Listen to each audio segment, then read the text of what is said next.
Hey everyone, so I am here with Jarrod at Beloved Robot headquarters, and I'm just going to call it Birmingham, Alabama. Birmingham, Alabama is a lot larger than anyone could possibly have imagined, especially if you don't imagine very much about Birmingham, Alabama before you show up. But today I want to talk to Jarrod about SaaS Fatigue. And so a little bit of a background, Beloved Robots makes, I think calling them mobile first solutions makes sense. That's right. They basically make apps that take most of the pen and paper and manual process of your work crews or your time coding or your machines.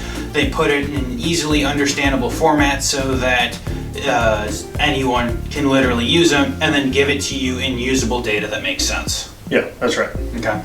And so Jarrod and I have been here working together for a few days, and one thing that I have noticed in like 5 straight phone calls talking to customers is this term that I hadn't really thought of as SaaS fatigue. Yeah. And Jarrod, you've been living this life a lot longer and talking to more people, and Jarrod was trying to explain to me the concept of SaaS fatigue, and I'm like, no, everyone loves SaaS products. So after like the 5th call, I look up from my cup of coffee, and I'm like, Jarrod, I think you're right. I think SaaS fatigue is very real. Yeah. And we were talking about that both for like customers looking for enterprise applications, but also as like a small business. And you want to tell everyone a little bit more about SaaS fatigue and what you've experienced personally and with customers? Yeah, I mean, I think just in general, like, it's kind of, core to our business in a lot of ways is like, we as a company kind of believe in building your own tools. That kind of technology has progressed in a way to where now today it's kind of cheaper and easier and less risky to build your own custom software. Mm-hmm. And so, and the reason we really strongly believe that is because we've seen over the past 5 to 6 years just, customer after customer after customer tell us, we've got these SaaS off-the-shelf solutions that kind of meet 75 or 80% of our needs, and we have 10 different ones that we have to work in together. And when it comes down to it, we're tired of getting these monthly bills. Mm-hmm. And like I was telling you, Dave, like even in my own business with a small team, I'm looking at a $350 to $500 a month mm-hmm. SaaS bill from all the tools that we use to run our business. And again, even in our business, a lot of the same things, like our accounting tool doesn't really talk with our time tracking tool and vice versa, So, we use Slack and you guys use GitLab and lots of people use GitHub, probably G Suite or your Office 360. Yeah, email, that's right. Dropbox. Dropbox or your extra Google Drive. That's right. And then you've got all of those tools. And then your accounting tools. The accounting tools, which are $20 to $100 a month, which you wouldn't think accounting tools are that freaking expensive, but they always are. Right. And then you're paying for credit card processing, and it really ramps up. I was over here, we were talking about it, and I'm like, I'm probably $100 into SaaS products myself. Yeah. And the big thing about SaaS fatigue that we've been hearing is at some point the economy is going to have a downturn.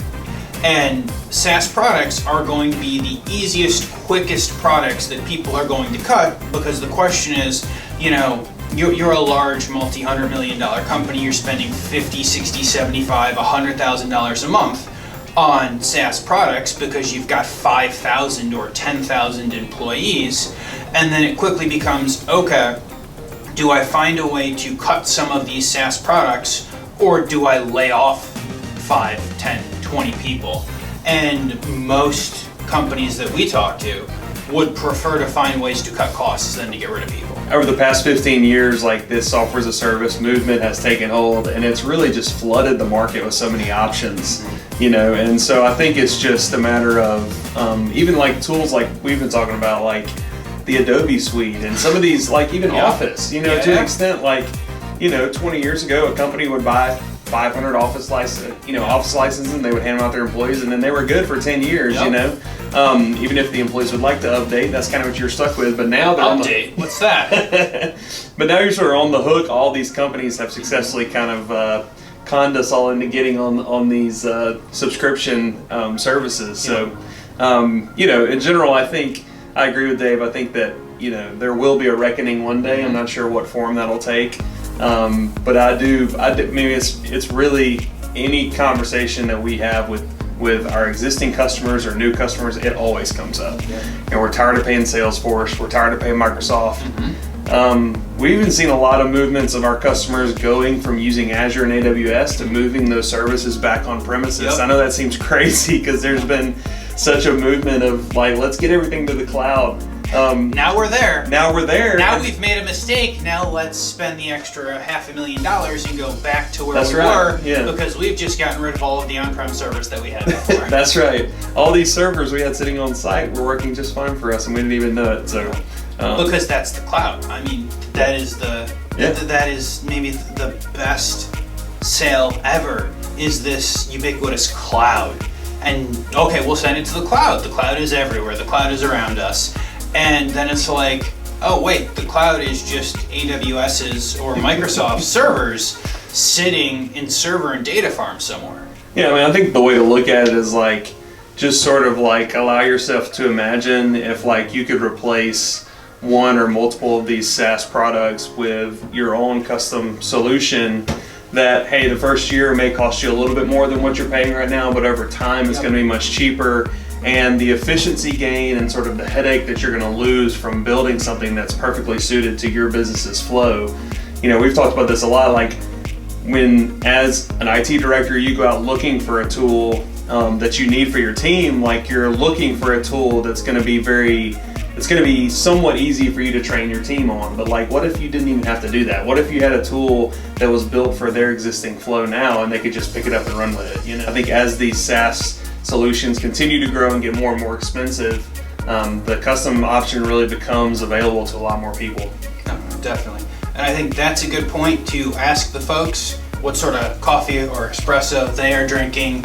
And are you guys experiencing SaaS fatigue in your everyday life? Are your companies experiencing SaaS fatigue? You know, it's something that I didn't necessarily think about until I started thinking about this, and I'm like, holy crap, SaaS fatigue is really a thing.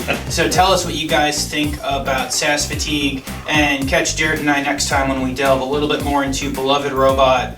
We'll show you some of the awesome freaking robots Jarrod has, more than just these maybe Jarrod's Mac obsession, and we'll show you guys what we're doing here. Talk to you guys soon. Bye-bye.